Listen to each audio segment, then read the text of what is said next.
ವೀಕ್ಷಕರೇ, ಬೃಹತ್ ಜಾತಕಂ ವಿಶೇಷ ಜ್ಯೋತಿಷ ಕಾರ್ಯಕ್ರಮಕ್ಕೆ ಪ್ರೀತಿಯ ಸ್ವಾಗತ. ನಾನು ಕೀರ್ತಿ ನಾರಾಯಣ್.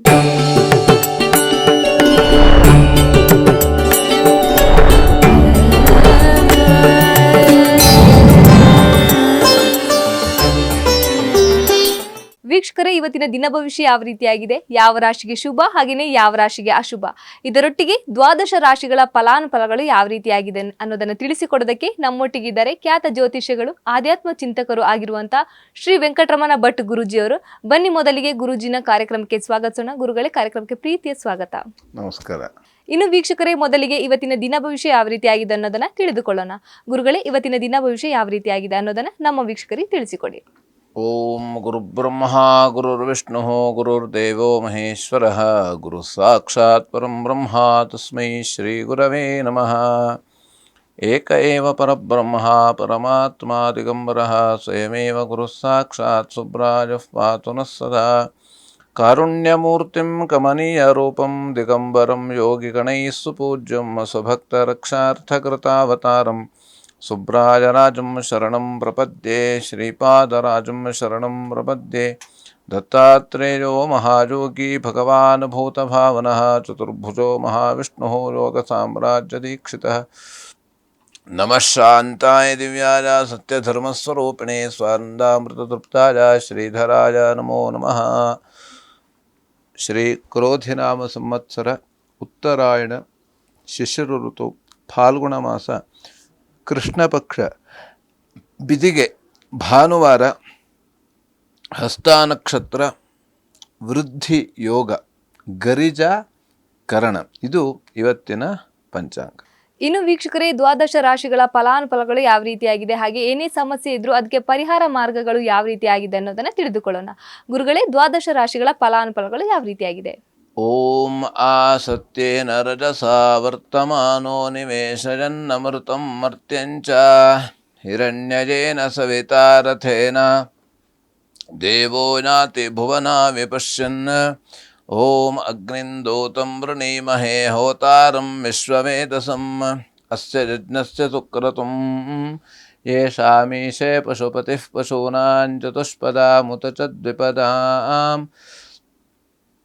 ನಿಷ್ಕ್ರೀತೋ ಯಜ್ಞಜಂ ಭಾಗಮೇತು ರಾಜಸ್ಪೋಷಾ ಯಜಮಾನಸ್ಯ ಸಂತು. ಜಪಾ ಕುಸುಮ ಸಂಕಾಶಂ ಕಾಶ್ಯಪೇಯಂ ಮಹದ್ಯುತಿಂ ತಮೋರಿಂ ಸರ್ವಪಾಪಘ್ನಂ ಪ್ರಣತೋಸ್ಮಿ ದಿವಾಕರಂ. ಇವತ್ತು ಭಾನುವಾರ ನಾವು ಆದಷ್ಟು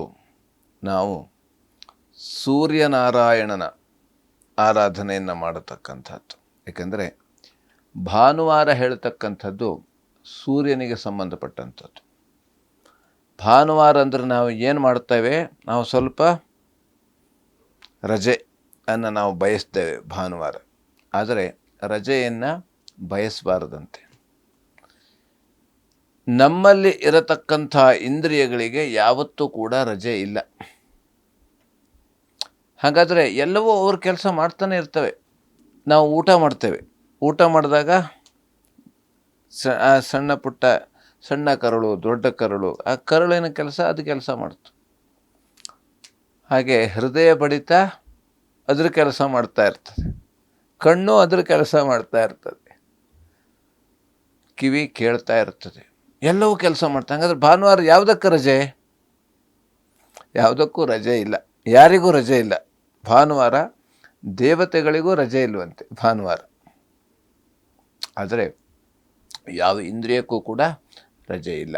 ನಾವು ನಮಗೆ ಒಂದು ವಿಶ್ರಾಂತಿ ಅಂತ ತಿಳ್ಕೊಂಡಿದ್ದೇವೆ. ವಿಶ್ರಾಂತಿ ಅಲ್ಲ ಭಾನುವಾರ. ಅಂದರೆ ವಿಶ್ರಾಂತಿ ನಮಗೆ ಯಾವಾಗ ಸಿಗ್ತದೆ ಅಂತಂದರೆ, ನಾವು ಭಗವಂತನ ಸ್ಮರಣೆಯನ್ನು ಮಾಡಿದಾಗ ಆವಾಗ ಮನಸ್ಸಿಗೆ ವಿಶ್ರಾಂತಿ ಸಿಗ್ತದೆ. ಹಾಗೆ ಶರೀರಕ್ಕೂ ಕೂಡ ವಿಶ್ರಾಂತಿ ಸಿಗ್ತದೆ. ಅದು ಯಾವ ರೀತಿಯಲ್ಲಿ ಅಂದರೆ, ಧ್ಯಾನ ಮಾಡಿದಾಗ ಶರೀರಕ್ಕೆ ವಿಶ್ರಾಂತಿ ಸಿಗ್ತದೆ. ಆ ಶರೀರಕ್ಕೆ ಯಾವ ರೀತಿ ಎಷ್ಟು ಪ್ರಮಾಣದಲ್ಲಿ ಅದಕ್ಕೆ ವಿಶ್ರಾಂತಿ ಬೇಕೋ ಅದನ್ನು ಅಷ್ಟು ತಗೊಳ್ತದೆ. ಧ್ಯಾನದಲ್ಲಿ ಅಷ್ಟು ಪವರ್ ಇದೆ. ಅದು ಏನು ಬೇಕೋ ಅದನ್ನೆಲ್ಲ ಶರೀರಕ್ಕೆ ಕೊಡುವಂಥ ಶಕ್ತಿ ಧ್ಯಾನಕ್ಕೆ ಇದೆ. ಅದಕ್ಕೆ ಧ್ಯಾನವನ್ನು ಮಾಡುವಂಥದ್ದು. ಹಿಂದೆ ಋಷಿ ಮಹರ್ಷಿಗಳೆಲ್ಲ ಧ್ಯಾನವನ್ನು ಮಾಡ್ತಿದ್ರು. ಅವರು ದಷ್ಟಪುಷ್ಟವಾಗಿ ಏನು ಇರಲಿಲ್ಲ, ಬಡಕಲು ಆಗಿದ್ದಿದ್ರು, ಆದರೂ ಆರೋಗ್ಯದಿಂದ ಇರ್ತಿದ್ರು. ಅವರು ಟೈಮಿಗೆ ಅವರಿಗೆ ಆಹಾರ ಸಿಗ್ತಾ ಇರಲಿಲ್ಲ, ಆದರೂ ಆರೋಗ್ಯವಾಗಿರ್ತಿದ್ರು. ಅಂದ್ರೆ ಧ್ಯಾನಕ್ಕಷ್ಟು ಶಕ್ತಿ ಇರತಕ್ಕಂಥದ್ದು. ಅದಕ್ಕೆ ನಮಗೆ 5 ಕೋಶಗಳು ಇರ್ತಾವಂತೆ: ಅನ್ನಮಯ, ಪ್ರಾಣಮಯ, ಮನೋಮಯ, ವಿಜ್ಞಾನಮಯ, ಆನಂದಮಯ. 5 ಕೋಶಗಳು. 5 ಕೋಶಗಳಲ್ಲಿ ನಾವಿನ್ನು ಅನ್ನಮಯ ಕೋಶದಲ್ಲಿ ಇದ್ದೇವೆ. ನಮಗೆ ಅನ್ನ ಇಲ್ಲ ಅಂದರೆ ಆಗೋದಿಲ್ಲ. ಅದನ್ನೆಲ್ಲ ಮೀರಬೇಕು ಅಂತಂದರೆ ಅದಕ್ಕೆ ಸಾಧನೆಗಳು ಬೇಕು. ಧ್ರುವ ಕುಮಾರ ಅವನು ಅಷ್ಟು ವರ್ಷ ತಪಸ್ಸು ಮಾಡಿದ್ದ. ಧ್ರುವ ನಕ್ಷತ್ರ ರಾತ್ರಿ ವೇಳೆಯಲ್ಲಿ ಉತ್ತರ ದಿಕ್ಕಿಗೆ ಇರ್ತದೆ, ಕಾಣ್ತದೆ. ಎಲ್ಲ ಕೋಶವನ್ನು ದಾಟಿ ಹೋಗಿದ್ದ. ಅನ್ನಮಯ ಕೋಶ, ಪ್ರಾಣಮಯ, ಮನೋಮಯ, ವಿಜ್ಞಾನಮಯ, ಆನಂದಮಯ ಕೋಶ ಕೊನೆದು. ಆನಂದಮಯ ಕೋಶಕ್ಕೆ ಹೋದರೆ ಅಲ್ಲಿ ಯಾವುದೇ ರೀತಿಯಾದಂಥ ಹಸಿವು ಬಾಯಾರಿಕೆಗಳು, ಯಾವುದೇ ರೀತಿಯಾದಂಥ ಆಲೋಚನೆಗಳು, ಅದು ಬೇಕು ಇದು ಬೇಕು, ಆಸೆಗಳು, ಇದ್ಯಾವುದು, ಆಕಾಂಕ್ಷೆಗಳು, ಇದ್ಯಾವುದು ಕೂಡ ಇರೋದಿಲ್ಲ. ಅದಕ್ಕಾಗಿ ನಾವು ಆ ಕೋಶಕ್ಕೆ ಹೋಗಬೇಕು ಅಂತಂದರೆ ನಾವು ಸ್ವಲ್ಪ ಸಾಧನೆ ಜಾಸ್ತಿ ಮಾಡಬೇಕಾಗ್ತದೆ. ಹಾಗಾಗಿ ವಿಶೇಷವಾಗಿ ಇವತ್ತಿನ ದಿವಸ ಮೇಷರಾಶಿಯಲ್ಲಿ ಇರತಕ್ಕಂಥವರಿಗೆ ಬಂಧುಗಳಿಂದ ಹಣಕಾಸಿನ ವಿಚಾರದಲ್ಲಿ ಕಲಹ ಆಗತಕ್ಕಂಥದ್ದು. ಅಂದರೆ ನಾವು ಹಿಂದೆ ಆ ಬಂಧುಗಳಿಗೇನೋ ಕೊಟ್ಟಿರ್ತೇವೆ ಅಥವಾ ಏನೋ ತಗೊಳ್ತಾ ಇದ್ದೇವೆ, ಆ ಸಂದರ್ಭದಲ್ಲಿ ವ್ಯತ್ಯಾಸ ಆಗತಕ್ಕಂಥದ್ದು. ಆದ್ದರಿಂದ ಇವತ್ತಿನ ದಿವಸ ಆದಷ್ಟು ನಾವು ಹಣಕಾಸಿನ ವಿಚಾರವನ್ನು ಬಂಧುಗಳಲ್ಲಿ ಮಾಡಬಾರ್ದು. ಹಾಗೆ ಮಕ್ಕಳಿಂದ ತೊಂದರೆ ಬರತಕ್ಕಂಥದ್ದು.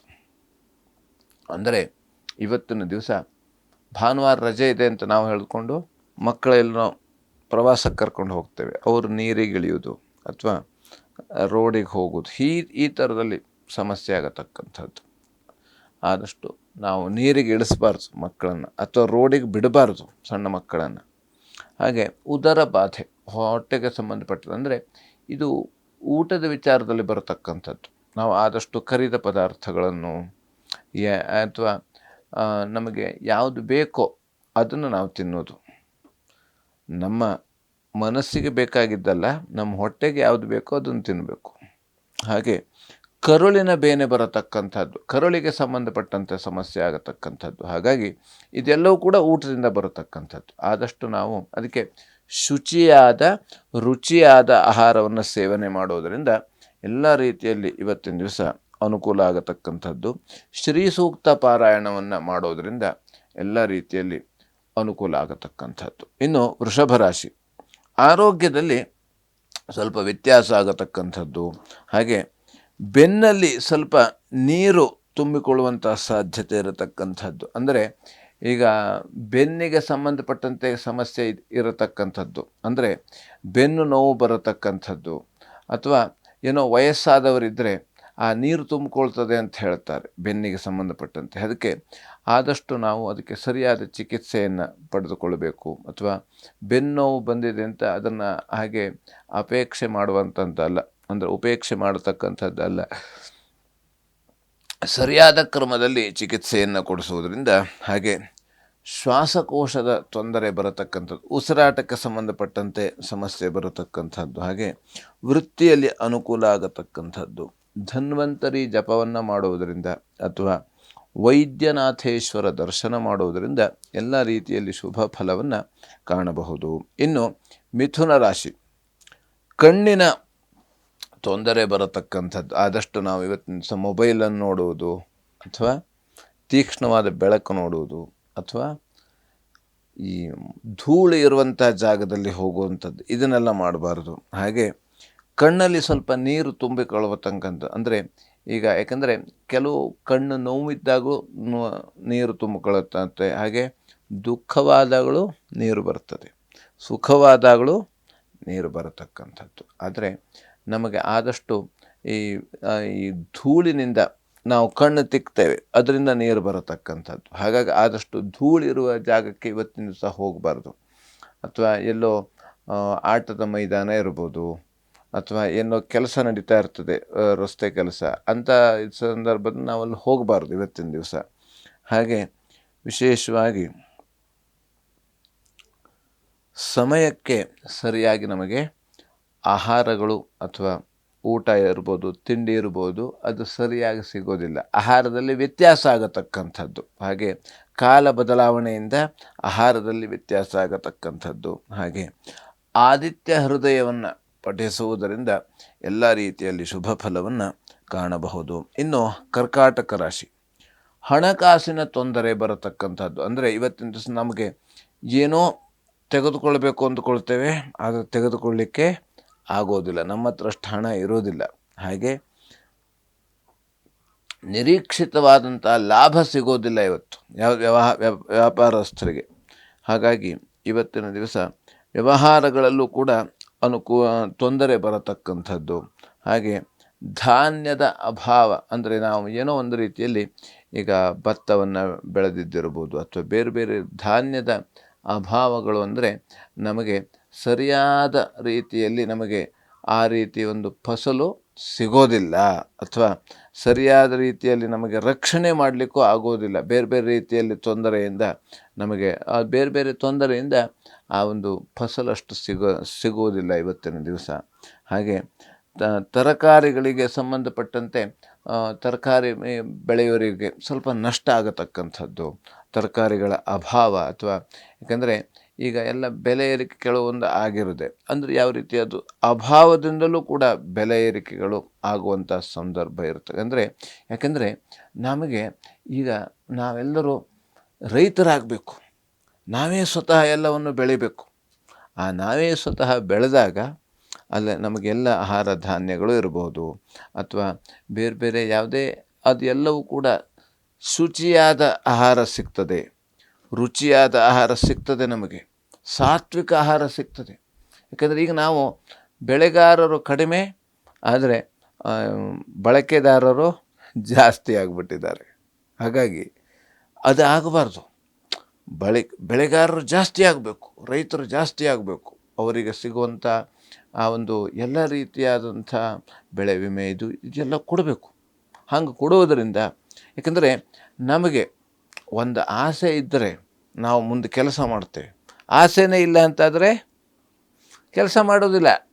ಯಾರು ಕೆಲಸ ಮಾಡ್ತಾರೆ? ಯಾರೂ ಕೆಲಸ ಮಾಡೋದಿಲ್ಲ. ಹಾಗಾಗಿ ಆ ರೀತಿಯಲ್ಲಿ ನಮಗೊಂದು ಮುಂದೆ ಇಷ್ಟು ನಿಶ್ಚಿತವಾದಂಥ ಲಾಭ ಸಿಗ್ತದೆ. ಹಾಗಾಗಿ ನಾವು ಆ ರೀತಿಯಲ್ಲಿ, ಯಾಕಂದರೆ ಮನುಷ್ಯನಿಗೆ ಆಸೆ ಇರಬೇಕು, ಆದರೆ ಅತಿ ಆಸೆ ಇರಬಾರ್ದು. ಆಸೆ ದುಃಖಕ್ಕೆ ಕಾರಣ ಹೌದು, ಆದರೆ ಸ್ವಲ್ಪ ಆಸೆ ಇದ್ದರೆ ತೊಂದರೆ ಇಲ್ಲ, ದುರಾಸೆ ಇರಬಾರ್ದು. ಹಾಗೆ ಅನ್ನಪೂರ್ಣೇಶ್ವರಿ ಪ್ರಾರ್ಥನೆ ಮಾಡುವುದರಿಂದ ಅಥವಾ ಅನ್ನಪೂರ್ಣೇಶ್ವರಿ ದರ್ಶನ ಮಾಡುವುದರಿಂದ ಎಲ್ಲ ರೀತಿಯಲ್ಲಿ ಶುಭ ಫಲವನ್ನು ಕಾಣಬಹುದು. ಇನ್ನು ಸಿಂಹರಾಶಿ, ದೇಹಾರೋಗ್ಯದಲ್ಲಿ ವ್ಯತ್ಯಾಸ ಆಗತಕ್ಕಂಥದ್ದು. ಹಾಗೆ ಮುಖದಲ್ಲಿ ಸ್ವಲ್ಪ ಕಲೆ ಉಂಟಾಗಬಹುದು. ಅಂದರೆ ನಾವು ಹೋಗುವಾಗ ಅಥವಾ ನಾವು ಕೆಲಸ ಮಾಡುವಾಗ ಆದಷ್ಟು ನಮ್ಮ ಮೈ ಮೇಲೆ ಎಚ್ಚರಿಕೆ ಇದ್ದು ಕೆಲಸವನ್ನು ಮಾಡುವಂಥದ್ದು. ವೃತ್ತಿಯಲ್ಲಿ ಸ್ತ್ರೀಯರಿಗೆ ಸ್ವಲ್ಪ ಅಸಮಾಧಾನ ಉಂಟಾಗತಕ್ಕಂಥದ್ದು. ಹಾಗೆ ಆದಿತ್ಯ ಹೃದಯವನ್ನು ಪಠಿಸುವುದರಿಂದ ಅಥವಾ ಅಮ್ಮನವರಿಗೆ ಅಕ್ಕಿಯನ್ನು ದಾನ ಮಾಡುವುದರಿಂದ ಎಲ್ಲ ರೀತಿಯಲ್ಲಿ ಅನುಕೂಲ ಆಗತಕ್ಕಂಥದ್ದು. ಇನ್ನು ಕನ್ಯಾ ರಾಶಿ, ಪಾದಗಳಲ್ಲಿ ತೊಂದರೆ ಬರತಕ್ಕಂಥದ್ದು, ನಡೆದಾಡುವಾಗ ನಾವು ಎಡವಿ ಬೀಳತಕ್ಕಂಥದ್ದು, ಕಾಲು ಬುಡದಲ್ಲ ನೋಡಿ ನಡೆದಾಡೋದು, ಅಥವಾ ಕೆಲಸವನ್ನು ಮಾಡುವಾಗ ಆದಷ್ಟು, ಅಥವಾ ಓಡಾಡ್ತಾ ಕೆಲಸ ಮಾಡುವಾಗ ಆದಷ್ಟು ಜಾಗ್ರತೆಯಿಂದ ಕೆಲಸ ಮಾಡತಕ್ಕಂಥದ್ದು ಬಹಳ ಮುಖ್ಯವಾಗಿರತಕ್ಕಂಥದ್ದು. ತಾಯಿ ಮಕ್ಕಳಲ್ಲಿ ಸ್ವಲ್ಪ ಕಲಹ ಬರತಕ್ಕಂಥದ್ದು. ತಾಯಿ ಹೇಳಿದ್ದು ಮಕ್ಕಳಿಗೆ ಆಗೋದಿಲ್ಲ, ಮಕ್ಕಳು ಹೇಳಿದ್ದು ಆಗೋದಿಲ್ಲ. ಆ ಸಂದರ್ಭದಲ್ಲಿ ನಾವು ಏನು ಮಾಡಬೇಕು? ಯಾರು ಒಬ್ಬರು ಸುಮ್ಮನೆ ಇರಬೇಕು, ಅಥವಾ ಯಾರು ಒಬ್ಬರು ಹೇಳಿದ್ದನ್ನು ಕೇಳ್ಕೊಂಡು ಹೋಗ್ಬಿಡ್ಬೇಕು, ಅನುಸರಿಸ್ಕೊಂಡು ಹೋಗುವಂಥದ್ದು. ಹಾಗೆ ಶುಭ ಕಾರ್ಯಗಳಿಗೆ ಸ್ವಲ್ಪ ತೊಂದರೆ ಬರತಕ್ಕಂಥದ್ದು, ವಿಘ್ನಗಳು. ಹಾಗಾಗಿ ಆದಷ್ಟು ನಾವು ಇನ್ನು ಗುರು ಹಿರಿಯರಲ್ಲಿ ಭಿನ್ನಾಭಿಪ್ರಾಯ ಬರತಕ್ಕಂಥ ಸಾಧ್ಯತೆ. ಯಾಕೆಂದರೆ ನಾವು ಆ ಭಿನ್ನಾಭಿಪ್ರಾಯ ಬರಬಾರ್ದು. ನಮಗೆ ಕಲಿಸ್ಕೊಟ್ಟಂಥ ಗುರುಗಳಿಗೆ ನಾವು ಯಾವತ್ತೂ ಮೋಸ ಮಾಡಬಾರ್ದಂತೆ. ಅದಕ್ಕೆ ಗುರುದ್ರೋಹ ಅಂತ ಕರೀತಾರೆ. ಆ ಗುರುದ್ರೋಹ ಯಾವತ್ತೂ ಕೂಡ ಮಾಡಬಾರ್ದು. ಇವತ್ತೇನೋ ನಾನು ಒಳ್ಳೇದಾಗ್ತೇನೆ ಅಂತ ತಿಳ್ಕೊಳ್ತಾನೆ ಅವನು, ಆದರೆ ಗುರುದ್ರೋಹ ಜನ್ಮ ಜನ್ಮಾಂತರದಲ್ಲೂ ಬಿಡೋದಿಲ್ಲ ಅದು. ಆದಷ್ಟು ಯಾರಿಗೂ ದ್ರೋಹ ಮಾಡಬಾರ್ದು, ಅದರಲ್ಲೂ ಗುರುದ್ರೋಹ, ತಂದೆ ತಾಯಿಗೆ ದ್ರೋಹ ಮಾಡೋದು, ಸ್ನೇಹಿತ, ಇದ್ಯಾವುದು ಕೂಡ ಒಳ್ಳೆಯದಲ್ಲ ಅದು. ಹಾಗಾಗಿ ಗೌರಿ ಅಷ್ಟೋತ್ತರವನ್ನು ಪಠಿಸುವುದರಿಂದ ಎಲ್ಲ ರೀತಿಯಲ್ಲಿ ಶುಭ ಫಲವನ್ನು ಕಾಣಬಹುದು. ಇನ್ನು ವೀಕ್ಷಕರೇ, ನೀವು ಗುರುಗಳನ್ನ ನೇರವಾಗಿ ಭೇಟಿ ಮಾಡೋದಕ್ಕೆ ಅಥವಾ ನಿಮ್ಮಲ್ಲಿ ಏನೇ ಸಮಸ್ಯೆ ಇದ್ರೆ ಪರಿಹಾರ ಮಾರ್ಗ ಕಂಡುಕೊಳ್ಳೋದಕ್ಕೆ ಸ್ಕ್ರೀನ್ ಮೇಲೆ ಬರುವಂತ ನಂಬರ್ಗೆ ಕರೆ ಮಾಡಿ ಪರಿಹಾರವನ್ನ ಕಂಡುಕೊಳ್ಬಹುದು. ಇನ್ನುಳಿದ ದ್ವಾದಶ ರಾಶಿಗಳ ಫಲಾನುಫಲಗಳು ಯಾವ ರೀತಿ ಆಗಿದೆ ಅನ್ನೋದನ್ನ ತಿಳಿದುಕೊಳ್ಳೋಣ. ಗುರುಗಳೇ, ಇನ್ನುಳಿದ ದ್ವಾದಶ ರಾಶಿಗಳ ಫಲಾನುಫಲಗಳು ಯಾವ ರೀತಿ ಆಗಿದೆ?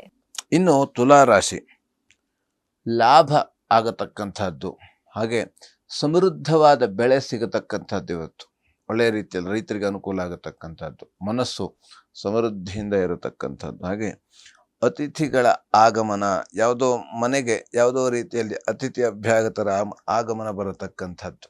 ಹಾಗೆ ಹೊಸ ಸುದ್ದಿಯನ್ನು ಕೇಳತಕ್ಕಂಥದ್ದು, ಅಂದರೆ ಪುತ್ರ ಪೌತ್ರಾದಿ ವೃದ್ಧಿ ಆಗತಕ್ಕಂಥದ್ದು. ಇವತ್ತಿನ ದಿವಸ ಶುಭ ಒಂದು ಒಳ್ಳೆಯ ಸಂತೋಷದ ವಿಚಾರ ಸಿಗತಕ್ಕಂಥದ್ದು. ಹಾಗೆ ಸ್ತ್ರೀಯರಿಗೆ ಸಣ್ಣ ಪುಟ್ಟ ದುಃಖ ಅಥವಾ ಕಿರಿಕಿರಿ ಆಗತಕ್ಕಂಥದ್ದು. ಯಾಕಂದರೆ ಯಾವುದೋ ಒಂದು ಮಾತಿನಿಂದಲೋ ಅಥವಾ ಕೆಲಸದಲ್ಲಿ ವೃತ್ತಿಯಲ್ಲಿ ಸಣ್ಣ ಪುಟ್ಟ ಕಿರಿಕಿರಿ ಇರತಕ್ಕಂಥದ್ದು. ದುರ್ಗಾ ಸನ್ನಿಧಾನದಲ್ಲಿ ಕ್ಷೀರಾಭಿಷೇಕವನ್ನು ಮಾಡಿಸುವುದರಿಂದ ಎಲ್ಲ ರೀತಿಯಲ್ಲಿ ಶುಭ ಫಲವನ್ನು ಕಾಣಬಹುದು. ಇನ್ನು ವೃಶ್ಚಿಕ ರಾಶಿ, ವೃಶ್ಚಿಕ ರಾಶಿಯಲ್ಲಿರತಕ್ಕಂಥವರಿಗೆ ಸಂಗಾತಿಯಿಂದ ಮನಸ್ತಾಪ ಬರತಕ್ಕಂಥದ್ದು. ಆದ್ದರಿಂದ ಮನಸ್ತಾಪ ಬಂದಾಗ ನಾವು ಏನು ಮಾಡಬೇಕು? ಮೌನಂ ಸಮ್ಮತಿ ಲಕ್ಷಣಂ. ಮೌನವಾಗಿರೋದ್ರಿಂದ ಏನಾಗ್ತದೆ? ಏನೂ ಆಗೋದಿಲ್ಲ. ತಟಸ್ಥವಾಗಿರ್ತೇವೆ. ತಟಸ್ಥ ಇದ್ದರೆ ಬಿಟ್ಟರೆ ಅವಾಗ ಯಾವುದೇ ಸಮಸ್ಯೆ ಇಲ್ಲ. ಅದಕ್ಕೆ ನ್ಯೂಟ್ರಲ್ ಕರಿತೇವೆ. ಅದಕ್ಕಾಗಿ ಎಲ್ಲ ಗಾಡಿಗೂ ನ್ಯೂಟ್ರಲ್ ಇರ್ತದೆ, ಮುಂದೂ ಹೋಗೋದಿಲ್ಲ ಹಿಂದೂ ಹೋಗೋದಿಲ್ಲ. ಹಾಗಾಗಿ ನಾವು ಆ ರೀತಿ ಸಂದರ್ಭದಲ್ಲಿ ಮೌನವೇ ನಮಗೆ ಎಲ್ಲದಕ್ಕೂ ಉತ್ತರ ಕೊಡತಕ್ಕಂಥ, ಅದಕ್ಕೆ ಕಾಲವೇ ಉತ್ತರ ಕೊಡ್ತಾರೆ ಅಂತ ಹೇಳ್ತದಲ್ಲಿ, ಹಾಗೆ ಇದಕ್ಕೆ ಮೌನ ಉತ್ತರ ಕೊಡತಕ್ಕಂಥದ್ದು. ಹಾಗೆ ದಾಂಪತ್ಯದಲ್ಲಿ ಭಿನ್ನಾಭಿಪ್ರಾಯ ಬರತಕ್ಕಂಥದ್ದು ಇವತ್ತಿನ ದಿವಸ. ಹಾಗೆ ಮನಸ್ಸು ಸ್ವಲ್ಪ ಚಂಚಲವಾಗತಕ್ಕಂಥದ್ದು. ಹಾಗೆ ಅತಿಯಾದ ಬಯಕೆಯಿಂದ ಹಾನಿ ಉಂಟಾಗತಕ್ಕಂಥ, ಅಂದರೆ ನಮಗೆ ಅತಿಯಾದ ಆಸೆ ಬೇಕು, ಇದೆಲ್ಲ ಆಸೆಯಿಂದ ನಾವು ದೂರವಾಗಿ ಇರಬೇಕು. ಯಾಕಂದರೆ ನಮಗೆ ಬೇಕು ಹೇಳಿ ಇರಬಾರ್ದಂತೆ, ಜಾಸ್ತಿ ಬೇಕು ಅಂತ. ಸ್ವಲ್ಪ ಮಟ್ಟಿಗೆ ಆಸೆ ಇದ್ದರೆ ಅಡ್ಡಿಲ್ಲ, ಆಸೆಯೇ ದುಃಖಕ್ಕೆ ಕಾರಣ. ಹಾಗಾಗಿ ಆಸೆ ಅಷ್ಟು ಸ್ವಲ್ಪ ಮಟ್ಟಿಗೆ ಇದ್ರೂ ತೊಂದರೆ ಇಲ್ಲ. ಇನ್ನು ಲಲಿತಾ ಸಹಸ್ರನಾಮವನ್ನು ಪಠಿಸುವುದರಿಂದ ಎಲ್ಲ ರೀತಿಯಲ್ಲಿ ಶುಭ ಫಲವನ್ನು ಕಾಣಬಹುದು. ಇನ್ನು ಧನುರಾಶಿ, ವೃತ್ತಿಯಲ್ಲಿ ಸ್ವಲ್ಪ ಅಸಮಾಧಾನ ಅಥವಾ ಕಿರಿಕಿರಿ, ಮನಸ್ತಾಪ ಇದು ಎಲ್ಲ ಇರ್ತದೆ. ನಾವು ಕೆಲಸ ಮಾಡಿದ್ರೆ ಮನಸ್ತಾಪ, ಕೆಲಸ ಮಾಡದೆ ಹೋದರೆ ಏನು ಇಲ್ಲ. ಹಾಗಾಗಿ ಆವಾಗ ನಾವು ಏನು ಮಾಡಬೇಕು? ಕೆಲಸ ಮಾಡಲೇಬೇಕು.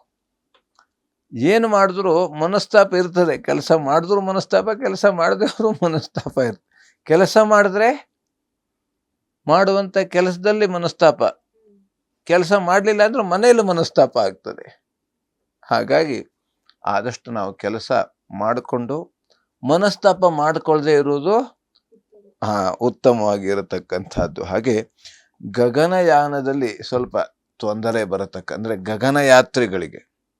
ಗಗನಯಾತ್ರಿಗಳು ಹೋಗೋರು ಯಾರು ಇದ್ದರೆ ಅವರಿಗೆ ಸ್ವಲ್ಪ ವ್ಯತ್ಯಾಸ ಆಗತಕ್ಕಂಥದ್ದು. ಅಂಥವರಿಗೆ ಹಾಗೆ ಆದಷ್ಟು ಜಾಗ್ರತೆ ವಹಿಸಬೇಕು. ಆದಷ್ಟು ಅದಕ್ಕೆ ಸುರಕ್ಷಿತ ಕ್ರಮವನ್ನು ಅವರೇ ಮಾಡಿಕೊಳ್ಬೇಕು, ಬೇರೆಯವ್ರು ಮಾಡಲಿಕ್ಕೆ ಆಗೋದಿಲ್ಲ. ಸುರಕ್ಷತೆ ಯಾವುದು, ಏನು ಬೇಕು ಏನು ಬೇಡ ಹೇಳತಕ್ಕಂಥದ್ದು.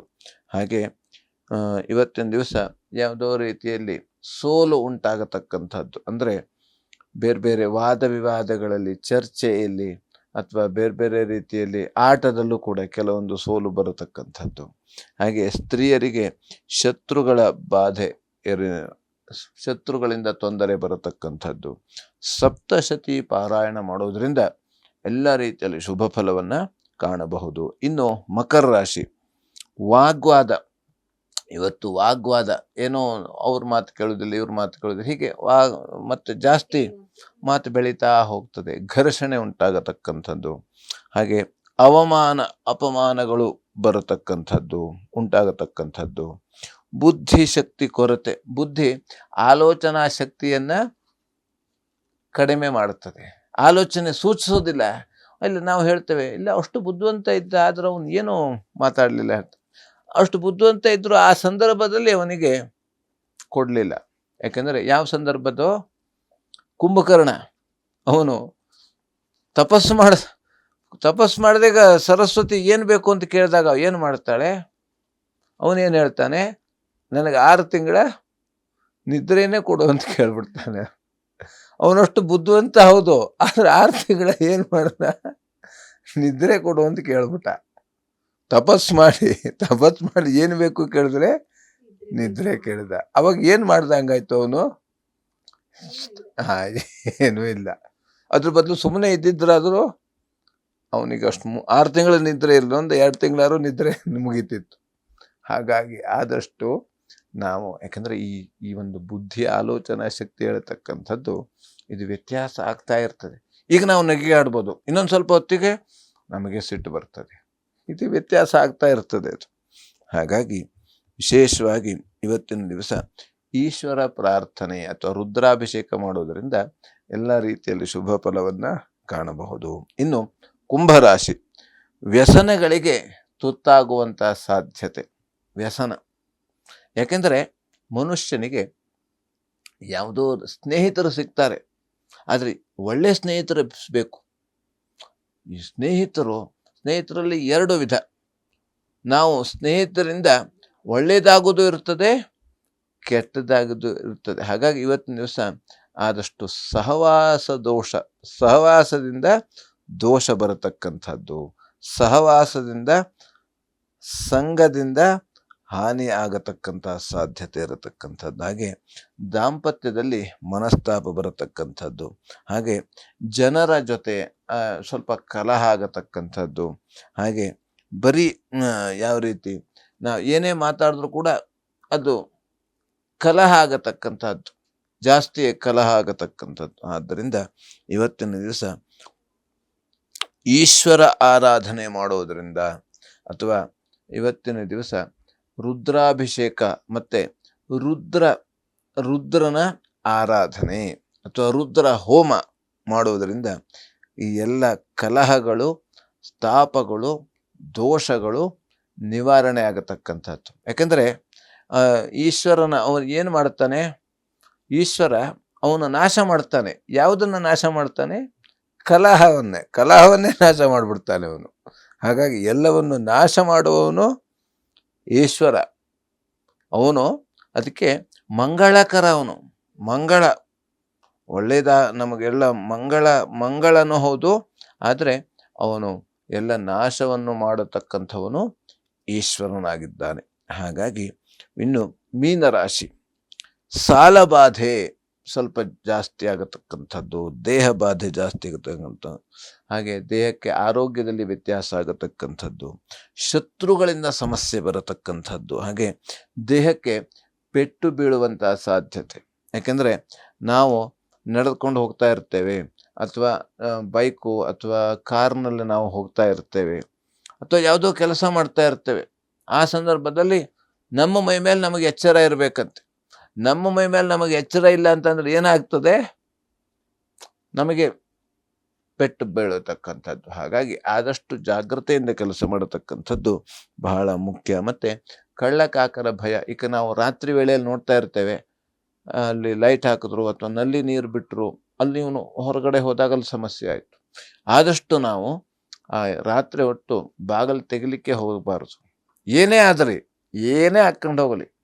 ಯಾಕಂದರೆ ನಮ್ಮ ಶರೀರ ಇದ್ದರೆ ಏನೂ ಸಂಪಾದನೆ ಮಾಡ್ಬೋದು, ಎಲ್ಲ ಸಂಪಾದನೆ ಮಾಡ್ಬೋದು. ನಮ್ಮ ಶರೀರ ಇಲ್ಲ ಅಂತಾದರೆ ಯಾವುದೂ ಇಲ್ಲ, ಏನೂ ಇಲ್ಲ. 1000 ಕೋಟಿನೇ ಯಾರು ಕತ್ಕೊಂಡು ಹೋದರೂ ನಾವು ಆರಾಮಾಗಿರ್ಬೇಕಂತೆ, ಅದನ್ನು ನಾವು ದುಡಿಬೋದು. ಆದರೆ ಶರೀರವನ್ನು ಯಾರಾದರೂ ಶರೀರಕ್ಕೆ ಹಾನಿ ಮಾಡಿದ್ರೆ ನಮಗೆ ಮತ್ತೆ ಶರೀರ ಸಿಗೋದಿಲ್ಲ. ಅದಕ್ಕಾಗಿ ಇದು ನಮಗೆ ಭಗವಂತ ಒಳ್ಳೆ ರೀತಿಯಾದಂಥ ಚಿನ್ನವನ್ನು ಕೊಟ್ಟಿದ್ದಾನೆ. ನಾವು ಚಿನ್ನ ನಮ್ಮಲ್ಲೇ ಇದೆ, ನಾವು ಹೊರಗಡೆ ಚಿನ್ನವನ್ನು ಖರೀದಿ ಮಾಡಲಿಕ್ಕೆ ಹೋಗ್ತೇವೆ. ಆ ಚಿನ್ನ ನಮ್ಮಲ್ಲೇ ಇದೆ. ಅದೇ ಒಳ್ಳೆಯ ಆರೋಗ್ಯ, ಒಳ್ಳೆಯ ಶರೀರ, ಒಳ್ಳೆಯ ಮನಸ್ಸು, ಇದೇ ನಮಗೆ ಚಿನ್ನ, ಇದೇ ವಜ್ರ, ಇದೇ ಆಭರಣ. ಹಾಗಾಗಿ ಇವತ್ತಿನ ದಿವಸ ನರಸಿಂಹ ಪ್ರಾರ್ಥನೆ ಮಾಡುವುದರಿಂದ ಮತ್ತು ಗೋ ಸೇವೆಯನ್ನು ಮಾಡುವುದರಿಂದ, ತಂದೆ ತಾಯಿಯ ಸೇವೆ ಮಾಡುವುದರಿಂದ ಎಲ್ಲ ರೀತಿಯಲ್ಲಿ ಶುಭ ಫಲವನ್ನು ಕಾಣಬಹುದು. ಗುರುಗಳೇ, ಇಷ್ಟೊತ್ತು ನಮ್ಮೊಟ್ಟಿಗೆ ಇದ್ದು ದ್ವಾದಶ ರಾಶಿಗಳ ಫಲಾನುಫಲಗಳು ಯಾವ ರೀತಿಯಾಗಿದೆ, ಹಾಗೆಯೇ ಇವತ್ತಿನ ದಿನ ಭವಿಷ್ಯ ಯಾವ ರೀತಿಯಾಗಿದೆ ಅನ್ನೋದನ್ನು ನಮ್ಮ ವೀಕ್ಷಕರಿಗೆ ತಿಳಿಸಿಕೊಟ್ಟಿದ್ದೀರಿ. ನಿಮಗೆ ನಮ್ಮ ಅಶ್ವವೇಗ ವಾಹಿನಿಯ ಪರವಾಗಿ ತುಂಬು ಹೃದಯದ ಧನ್ಯವಾದಗಳು.